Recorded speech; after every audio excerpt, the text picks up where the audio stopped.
Hello students. समाजशास्त्रीय विचारों की सीरीज को आगे बढ़ाते हुए आज आपके नए थिंकर हैं कार्ल मार्क्स। कार्ल मार्क्स के बारे में एक पूरा विवरण लेकर के आपको इस क्लास के माध्यम से आए हैं।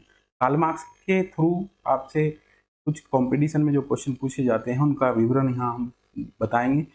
स्टार्ट करते हैं। कार्ल मार्क्स जर्मनी के विचारक हैं, आपके जर्मन समाजशास्त्री हैं। आप देखोगे वर्ग और वर्ग संघर्ष की थ्योरी को समाजशास्त्र में इंट्रोड्यूस करने वाले फर्स्ट सोशियोलॉजिकल थिंकर हैं। इनकी बुक का विवरण अगर हम देखते हैं तो बुक से इनके मेन कॉन्सेप्ट आपको समझ में आ जाते हैं। पहली बुक है आपकी इकोनॉमिक एंड फिलोसफिकल मैन्युस्क्रिप्ट, 1843 की बुक है। द होली फैमिली इनकी सेकंड बुक है। कई बार क्वेश्चन आपसे कॉम्पिटिटिव एग्जाम में पूछा जाता है द होली फैमिली किसकी बुक है, तो मार्क्स और एंजल्स दोनों की जॉइंट बुक है ये। एंजल्स के साथ इन्होंने ये पब्लिश कराई है। थर्ड बुक है आपकी the German ideology thesis on Feuerbach. ये देखोगे ये बुक आपकी बहुत इंपॉर्टेंट है, इसका ईयर ऑफ पब्लिकेशन कई बार पूछा गया है 1846। द पॉवर्टी ऑफ फिलोसफी ये बुक इनकी इंपॉर्टेंट है। नेक्स्ट आपकी कम्युनिस्ट मैनिफेस्टो है। कम्युनिस्ट मैनिफेस्टो को लेकर के आपके बहुत क्वेश्चन पूछे जाते हैं। कम्युनिस्ट मैनिफेस्टो की जो स्टार्टिंग की लाइन है वो बड़ी फेमस लाइन है इनकी, दुनिया के मजदूरों एक हो जाओ, तुम्हारे पास खोने के लिए सिर्फ बेड़िया है और पाने के लिए सारा जहां है। तो आप देखोगे इनकी जो अप्रोच है वो रेडिकल अप्रोच है। रेडिकल अप्रोच है। जब हम इनकी बायोग्राफी पे जाते हैं, जीवनी पे जाते हैं, तो जीवनी में पता चलता है कि ये अलग अलग देशों में रहे और वहाँ की देशों की सरकार ने इन्हें वहां से निर्वासित करने के लिए बाध्य किया, क्योंकि इनके जो आइडियाज थे ये आइडियाज बड़े रेडिकल थे और ये मजदूरों के लिए बगावती संदेश लेकर के जाते थे। इनका एक अखबार था राइने सेटुंग, उसके पब्लिकेशन के माध्यम से, उसके लेख के माध्यम से ये मजदूरों की जो आवाज है उसको एक क्रांति देने की बात करते थे। तो जिस देश में भी ये गए वहाँ की सरकार इनसे डरती थी। और आप देखोगे जब इनकी बायोग्राफी को हम पढ़ते हैं तो कई बार इन्हें वहाँ से निकलना पड़ा, कई देशों को इन्होंने छोड़ करके नेक्स्ट में शरण ली। तो ये कम्युनिस्ट मैनिफेस्टो इनकी मजदूरों की बाइबल भी कहा जाता है। ये भी क्वेश्चन आपका इंपोर्टेंट इससे बनता है।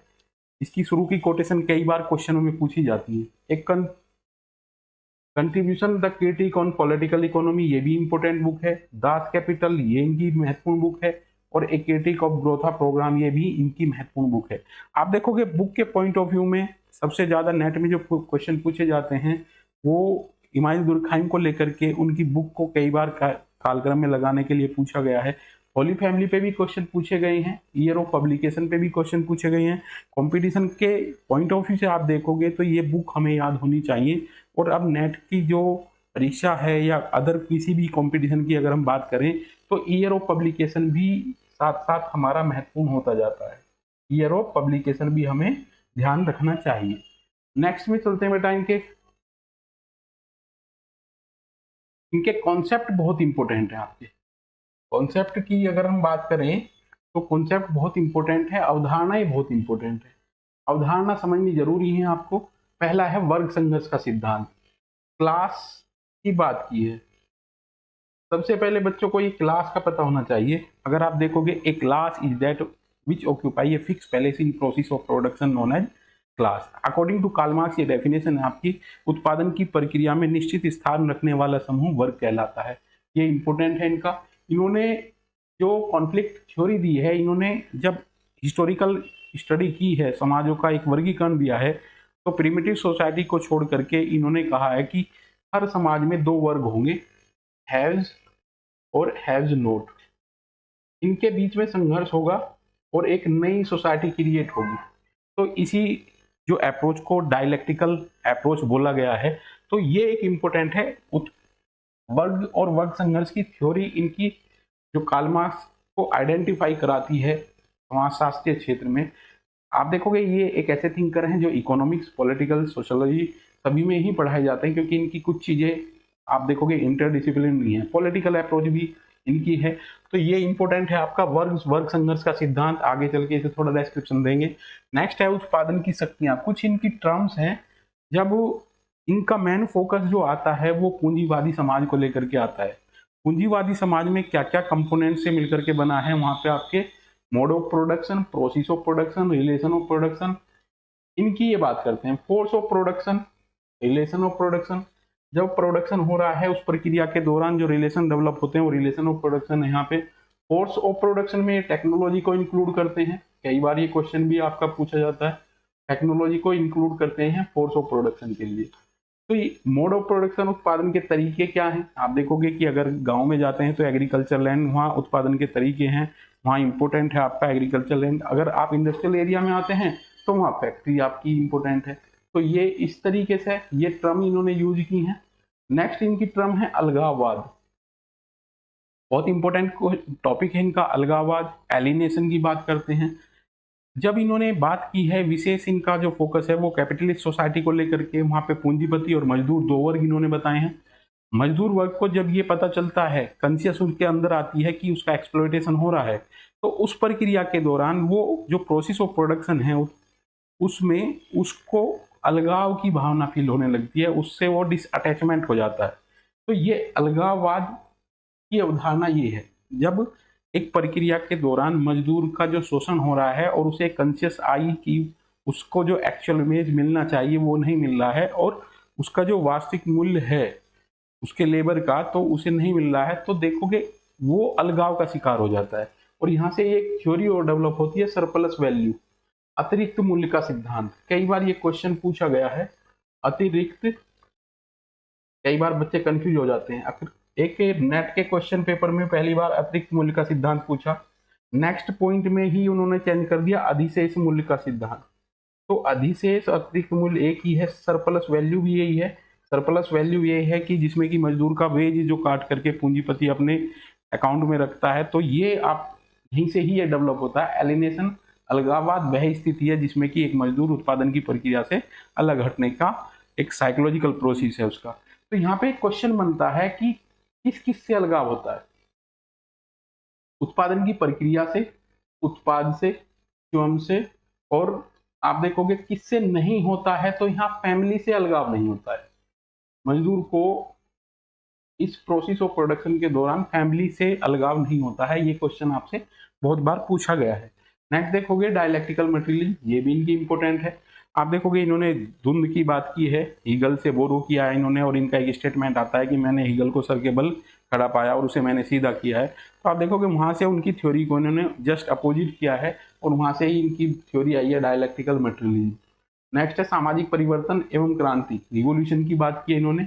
इकोनॉमिक डिटर्मिनिज्म, कार्ल मार्क्स की जो पूरी थ्योरी है वो आर्थिक निर्धारणवाद पर आधारित है।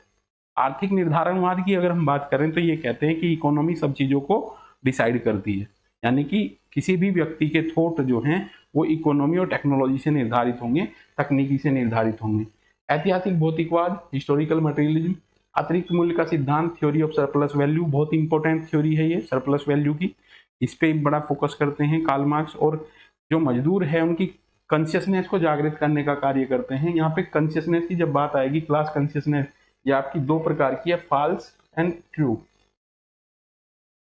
ट्रू कॉन्शियसनेस, ये कहते हैं कि मजदूर वर्ग में ट्रू कॉन्शियसनेस पाई जाती है और पूंजीपति वर्ग में फॉल्स कॉन्शियसनेस पाई जाती है। और आप देखोगे यहाँ पे ये बताते हैं कि जिस प्रकार से एक छोटी मछली को बड़ी मछली निकल जाती है, इसी प्रकार से पूंजीपति जो बड़ा मार्केट में एस्टेब्लिश है वो छोटे पूंजीपति को निकल जाता है।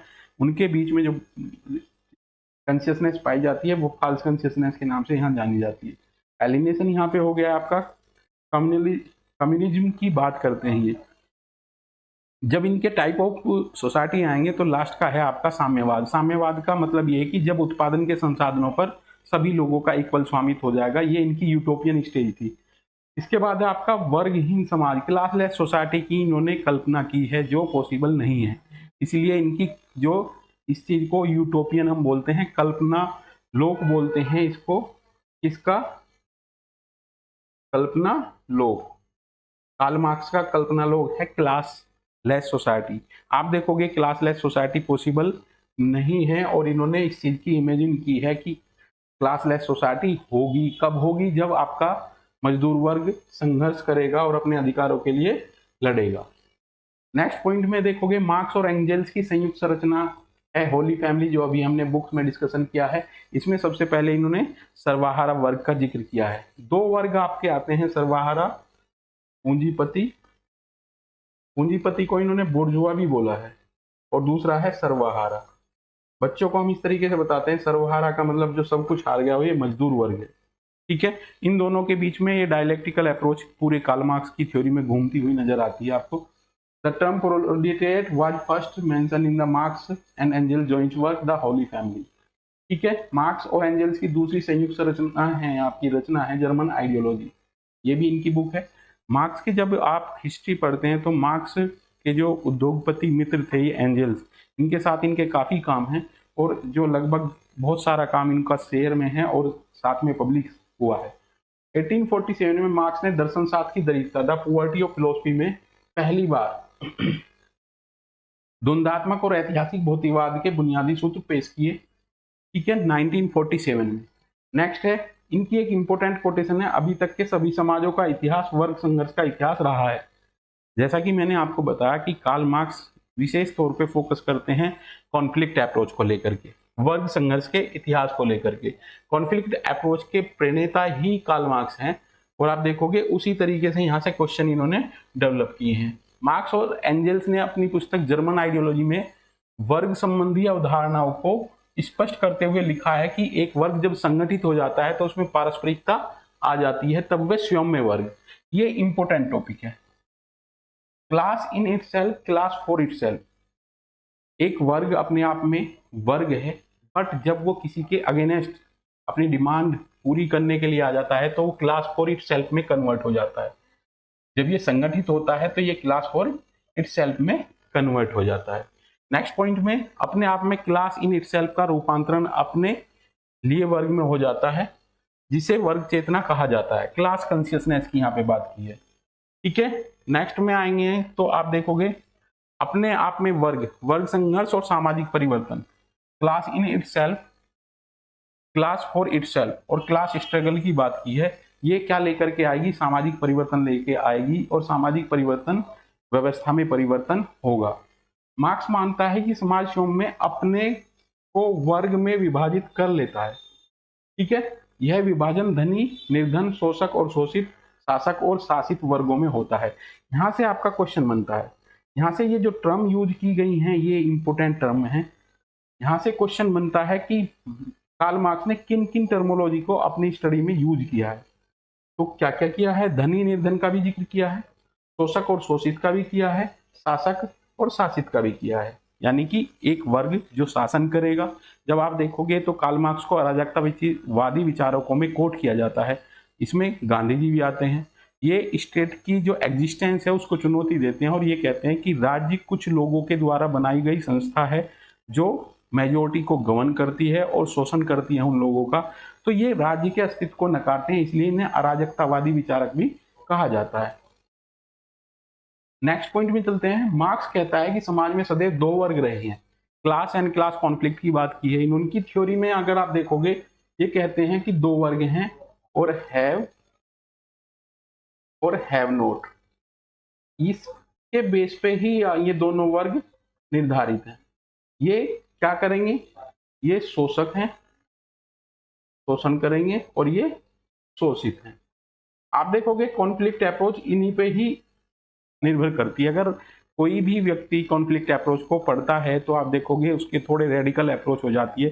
कॉन्फ्लिक्ट अप्रोच हमारी फैमिली से ही स्टार्ट हो जाती है। आप देखोगे जो शोषक, इसमें कुछ फैमिली मेंबर ऐसे होते हैं जो डोमिनेंट होते हैं, वो जिन पे डोमिनेंट होते हैं उनसे काम लेते हैं। तो ये आपका पूरा वैश्विक संरचना में भी देखा जा सकता है, किसी कंट्री में भी देखा जा सकता है, एक फैक्ट्री में भी देखा जा सकता है। मार्क्स कहता है कि समाज में सदैव दो वर्ग रहे हैं। ठीक है, पहला हैव्स और दूसरा हैव नॉट। इन दोनों वर्गों के हित एक दूसरे के विपरीत होते हैं। The first one of have not, देखोगे कि हैव एक्सप्लॉइट करेगा हैव नॉट को। और आप देखोगे जब प्रिमिटिव सोसाइटी की बात करते हैं तो यहाँ से एक क्वेश्चन आपका बनता है कि किस वर्ग, जो वर्गों का निर्माण है वो किस सेक्शन से हुआ है। तो एग्रेरियन सोसाइटी जब हमारी आई है, कृषक समाज आया है, तो कृषक समाज के बाद वर्ग बनने शुरू होते हैं, और ये हाईली पीक पे जब पहुंचते हैं वो आपके पहुंचते हैं ये पूंजीवादी समाज में, क्योंकि पूंजीवादी समाज में फैक्ट्री वर्कर हैं और फैक्ट्री ओनर हैं जिन्हें हम पूंजीपति के नाम से जानते हैं। अब आता है आपका, यहाँ पे एक टेबल बनाई है हमने जिसमें कि कुछ चीजें समझाने की कोशिश की है। युग, हैव और हैव नॉट। आरंभिक अवस्था है दास, इसमें स्वामी जो है हमारा वो हैव्स है, वो ओनरशिप रखता है, और जो दास है ये हैव नॉट है। सामंतवादी युग में सामंत हैव है, और यहाँ पे किसान और जो पीजेंट्री हैं, जो टेनेंट हैं, जो सामंत की किसान जो लैंड पे काम करते हैं, वो हैव नोट हैं। पूंजीवादी पे फोकस इन्होंने ज्यादा किया है।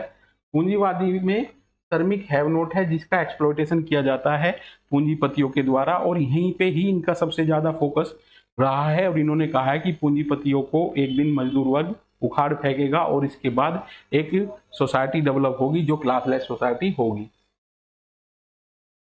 इसके बाद चलते हैं बेटा, मार्क्स के अनुसार वर्ग संघर्ष का सूत्रपात शोषण के कारण होता है। पूंजीपति वर्ग श्रमिक वर्ग के श्रम का शोषण करता है।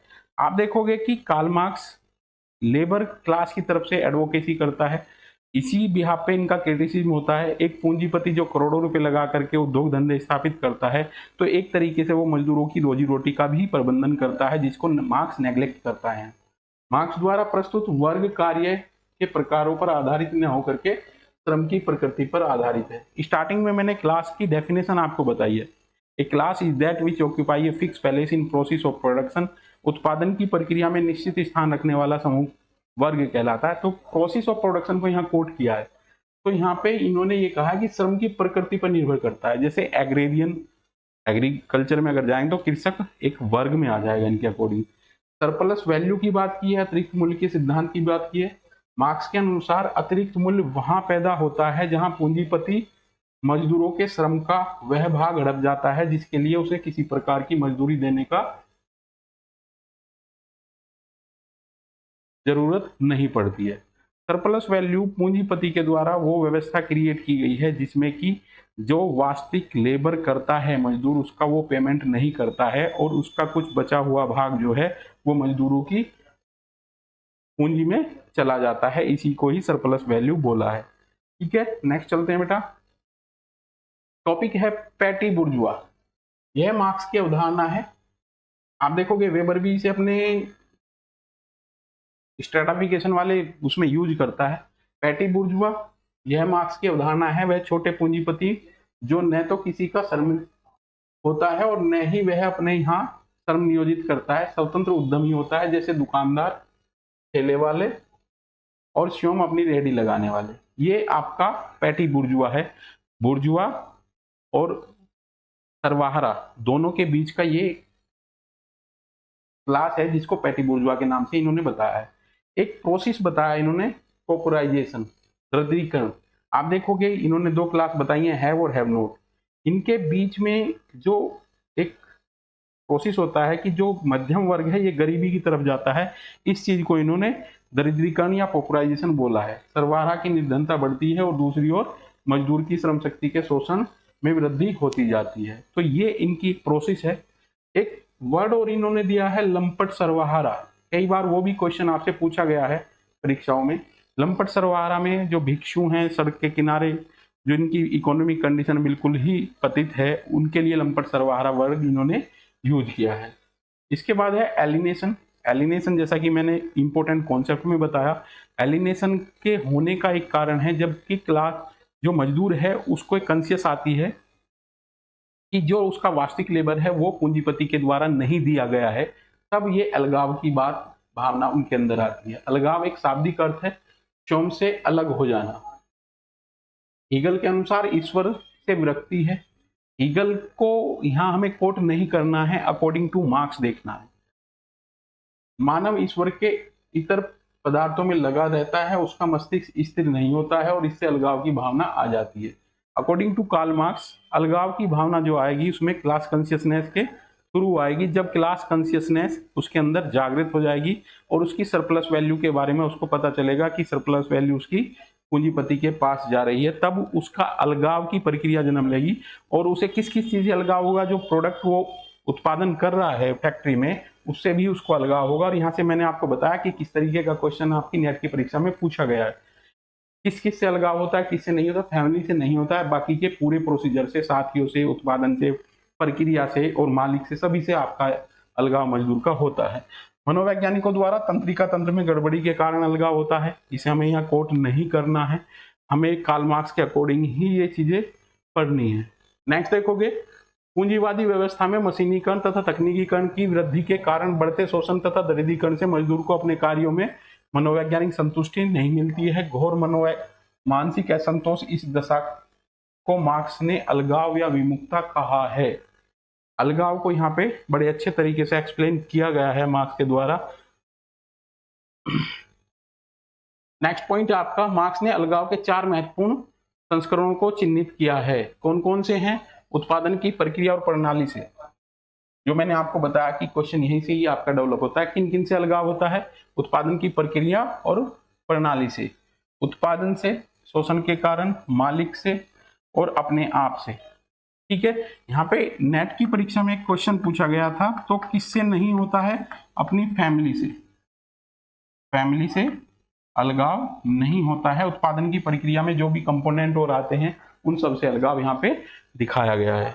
नेक्स्ट चलते हैं बेटा। कार्ल मार्क्स औद्योगिक समाजों में अलगाव को सामाजिक निराशा और पूंजीवादी शोषण का एक अमानवीय परिणाम मानते हैं। अलगाव को ज्यादा फोकस किया है यहाँ पे। मैक्स वेबर एक सामाजिक विशेषता के रूप में देखते हैं जो वस्तुतः शोषण की अपेक्षा समाज में बढ़ती हुई तार्किकता का परिणाम है। आप देखोगे एक भक्तिवादी जो चीजें आती हैं सोसाइटी में, जब वो मजदूर वर्ग होता है वो अपने मालिक के प्रति डिवोटेड होता है तो उसमें अलगाव नहीं आएगा। यहाँ वेबर कहता है कि जो सोसाइटी में रेशनलिटी बढ़ रही है उसके कारण अलगाव की भावना तेजी से होती है और ये वास्तव में इम्प्लीमेंटेबल है सोसाइटी में। इसके बाद है आपका सर्वहाराकरण। मार्क्स की अवधारणा है, सभी कॉन्सेप्ट मार्क्स के ही चल रहे हैं। मार्क्स की अवधारणा जिसके अनुसार अधिक गरीब बनने की प्रक्रिया अर्थात पूंजीपति की तुलना में लगातार गरीब होते जाने की प्रक्रिया के माध्यम से मध्यम वर्ग निम्न वर्ग की लक्षण आने लगते हैं। यह प्रक्रिया आपकी सर्वहाराकरण कहलाती है। अभी पॉपुलराइजेशन पीछे था, उसी की सेम लैंग्वेज ये हमने जिक्र किया है यहाँ पे। नेक्स्ट है इनका, दो इन्होंने स्ट्रक्चर की बात की है, अधिसंरचना और अधोसंरचना। अधिसंरचना सुपर स्ट्रक्चर। सुपर स्ट्रक्चर में क्या दिया है? मार्क्स के अनुसार इसके अंतर्गत चेतना को सम्मिलित किया जाता है। चेतना के अंतर्गत मार्क्स धर्म, कानून, संस्कृति, शिक्षा, परिवार, विवाह, नातेदारी आदि को रखते हैं। सुपर स्ट्रक्चर के ये पार्ट हैं। सुपर स्ट्रक्चर सब स्ट्रक्चर को गवर्न करती है। आप देखोगे जिस प्रकार से मोड ऑफ प्रोडक्शन होंगे व्यक्ति की कॉन्शियसनेस उसी तरीके से निर्धारित हो जाएगी इसके अकॉर्डिंग। तो क्वेश्चन किस प्रकार का बनता है कि अकॉर्डिंग टू कार्ल मार्क्स वैश्विक स्तर पर संरचना के कितने भागों में बांटा है? तो 2 भागों में बांटा है, सुपर स्ट्रक्चर और सब स्ट्रक्चर। सब स्ट्रक्चर दिया है मार्क्स ने। अधोसंरचना के अंतर्गत अर्थव्यवस्था, उत्पादन प्रणाली के साधन और उत्पादन शक्ति संबंध, इन सबको इन्होंने सब स्ट्रक्चर में लिया है। मार्क्स के अनुसार उत्पादन शक्ति और उत्पादन संबंधों का संपूर्ण योग ही समाज की आर्थिक संरचना का निर्माण होता है। आप देखोगे कार्ल मार्क्स की पूरी थ्योरी आपकी इकोनॉमिक डिटर्मिनिज्म पे आधारित है। ये पूरा जब इनका क्रिटिसिज्म करते हैं और विचारक तो वो यही करते हैं कि इनका जो पूरा थ्योरी है, इन्होंने ये कहा है कि इकोनॉमी ही सब कुछ निर्धारित करती है, वह गलत है, क्योंकि और भी बहुत सी चीजें सोसाइटी में ऐसी हैं जो सोसाइटी के परिवर्तनों के लिए, सोसाइटी की मनोदशा के लिए जिम्मेदार हैं। उत्पादन के तरीकों के आधार पर मार्क्स ने इतिहास के 5 युगों में विभक्त किया है। ये इनका क्लासिफिकेशन ऑफ सोसाइटी है। प्रिमिटिव सोसाइटी की बात की है, दास स्वामित्व अवस्था की बात की है, सामंतवादी अवस्था की बात की है, पूंजीवादी अवस्था की बात की है और समाजवादी अवस्था की बात की है। अब जब हम इन 5 वर्गों का अध्ययन करते हैं तो पहली भी क्लासलेस सोसाइटी है, इसमें भी क्लास नहीं है, और लास्ट भी क्लासलेस सोसाइटी है। तो ये दोनों आपकी क्लासलेस सोसाइटी है। इसकी ये यूटोपियन स्टेज है जिसमें कि ये कल्पना करते हैं कि जो मोड ऑफ प्रोडक्शन है उस पर इक्वल स्वामित्व होगा सभी लोगों का। नेक्स्ट, इनके महत्वपूर्ण कथन आपके आते हैं, इंपोर्टेंट स्टेटमेंट। ये बहुत सी परीक्षाओं में आपसे पूछे जाते हैं। व्यक्ति वर्ग की उपज है अकॉर्डिंग टू कार्ल मार्क्स। आप देखोगे धर्म हृदयहीन का हृदय है। आप देखोगे धर्म को इन्होंने अफीम भी बताया है। आप देखोगे कि कार्ल मार्क्स रिलीजन का अपोज करते हैं और ये कहते हैं कि रिलीजन के आने से उसकी तार्किक क्षमता कम हो जाती है। तो इन्होंने धर्म को क्रिटिसाइज किया। धर्म पीड़ित लोगों की एक दुर्दिल दुनिया की भावना, आत्म स्थितियों के आत्मा है। यह जनसाधारण की अफीम है। ये कोटेशन आपकी बहुत इंपॉर्टेंट है और बहुत से एग्जाम में ये पूछा गया है कि धर्म को अफीम किसने माना है, तो कार्ल मार्क्स ने माना है। मानव अपना इतिहास स्वयं बनाता है, ये भी मार्क्स का है। आगे चलेंगे तो और इम्पोर्टेंट कोटेशन इनकी हैं, जो बहुत अच्छी कोटेशन है एग्जाम के पॉइंट ऑफ व्यू से। कामगार वर्ग को सर्वहारा वर्ग के नाम से संबोधित करने वाला मार्क्स है। कामगार वर्ग सर्वहारा, मजदूर को सर्वहारा को बताया जो सब कुछ हार गया हो, इस तरीके से आपको याद रखना है। बुर्जुआ मतलब पूंजीपति। सामाजिक परिवर्तन में वर्ग संघर्ष की भूमिका को महत्वपूर्ण मानते हैं। इन्होंने कहा कि सोशल चेंज के लिए क्लास कॉन्फ्लिक्ट होना जरूरी है। जो दो क्लास सोसाइटी में एग्जिस्ट होती हैं, हैव और हैव नॉट, इनके बीच में कॉन्फ्लिक्ट होगा और नई संरचना बिल्डअप होगी थ्रू द सोशल चेंज। उत्पादन के साधन व्यक्ति की संस्कृति को पूर्ण रूप से निर्धारित करते हैं, कार्ल मार्क्स। यहाँ पे आप देखोगे टेक्नोलॉजी किसी भी व्यक्ति की सोच का निर्धारण करती है, ये कार्ल मार्क्स के अकॉर्डिंग है। समाज के असंतुलित आर्थिक व्यवस्था ही अपराध का प्रमुख कारण है, ये भी कार्ल मार्क्स का स्टेटमेंट है। अगर इस स्टेटमेंट का कंपैरिजन आप इमाइल दुर्खाइम से करते हैं तो इमाइल दुर्खाइम ये कॉन्सेप्ट बोलता है कि जो अपराध है वो हर एक समाज की सामान्य घटना है और सभी समाजों में अपराध पाया जाता है। बट आप देखना कि अगर क्राइम रेट सडनली रेज हो जाते हैं तो वो एक पैथोलॉजिकल इवेंट्स में आ जाएंगी चीजें। सामाजिक परिवर्तन के रेखीय सिद्धांत को आर्थिक कारक की आर्थिक निर्धारणवादी सिद्धांत कहते हैं। आप देखोगे यहाँ पे रेखीय सिद्धांत को ये फॉलो करते हैं। जब अगस्त कॉम्ट की बात आती है तो अगस्त कॉम्ट यूनिलाइनर थ्योरी को फॉलो करते हैं सोशल चेंज के लिए। इसी तरीके से कार्ल मार्क्स की भी थ्योरी आपकी रेखीय सिद्धांत पर फोकस करती है। नेक्स्ट पॉइंट है आपका, अस्तित्व से चेतना का निर्धारण होता है और चेतना से अस्तित्व का निर्धारण नहीं होता है। अस्तित्व से चेतना का निर्धारण होता है। यहाँ पे आप देखोगे एक व्यक्ति है, इसकी चेतना इस सराउंडिंग से निर्धारित होती है। ये आई सोशल स्ट्रक्चर को निर्धारित नहीं कर रहा है, ये बोलते हैं। मस्तिष्क शरीर की उपज है, न कि शरीर मस्तिष्क की उपज है। नेक्स्ट है, पूंजीवादी व्यवस्था का केंद्रीय सिद्धांत बाजार अर्थव्यवस्था है। बाजार अर्थव्यवस्था है। परिवार पूंजीवादी समाज का अवलंबन है अकॉर्डिंग टू कार्ल मार्क्स। ये पॉइंट भी आपका कई बार परीक्षा में पूछा गया है। परिवार पूंजीवादी समाज के अवलंबन है, मार्क्स बोलता है इस चीज को। नेक्स्ट चलते हैं बेटा, ये इंपॉर्टेंट पॉइंट आपके बार बार प्रीवियस ईयर में रिपीटेड हैं। अगर कार्ल मार्क्स की थ्योरी आपकी समझ में आई है तो ये क्वेश्चन भी आप आराम से कर लोगे। अराजकतावादी विचारक हैं, क्लास एंड क्लास कॉन्फ्लिक्ट की थ्योरी दी है इन्होंने। इन सब चीजों को ध्यान में रखते हुए ये ही पॉइंट्स आपके बने हैं और ये इंपॉर्टेंट पॉइंट है आने वाली परीक्षा के पॉइंट ऑफ व्यू से। सामाजिक गतिशीलता की उच्च दर वर्ग एकता को कमजोर बनाएगी, इंपॉर्टेंट है।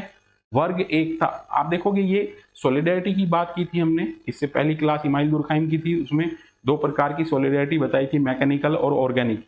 ऑर्गेनिक सॉलिडेरिटी जब जो जटिल समाज है उनमें पाई जाती है। ये कॉन्सेप्ट उसी से इफेक्ट है और प्रभावित है। भारत का एक लंबा अतीत रहा है लेकिन इसका इतिहास नहीं है, कार्ल मार्क्स। आप देखोगे बी रिस्टेड की एक कोटेशन है कि समाजशास्त्र का इतिहास छोटा है और अतीत लंबा है, तो ये उससे रिलेटेड है। बी रिस्टेड को यहाँ पे याद रखना बेटा, ये आपकी कोटेशन पीजीटी वाले एग्जाम में बहुत आती है और जो ये छोटे छोटे कॉन्सेप्ट हैं ये पीजीटी वाले में कई क्वेश्चन इनसे मिल जाते हैं आपको। भारत ब्रिटिश राज अचेतन का शिकार हो गया है, मार्क्स। चेतना की बात की है इन्होंने, कॉन्शियस की बात की है। कॉन्शियस आएगी तो रिवॉल्यूशन होगी, रिवॉल्यूशन होगी तो सोशल चेंज होगा, सोशल चेंज होगा तो शासन भी उसी तरीके से बदल जाएगा। हीगल के द्वंद्ववाद को सिर के बल खड़ा था। द्वंद्ववाद भौतिकवाद में मैंने उसे पैरों के बल खड़ा कर दिया। ये कार्ल मार्क्स के इंपोर्टेंट कोट हैं जो कई बार कॉम्पिटिटिव एग्जाम में पूछे गए हैं।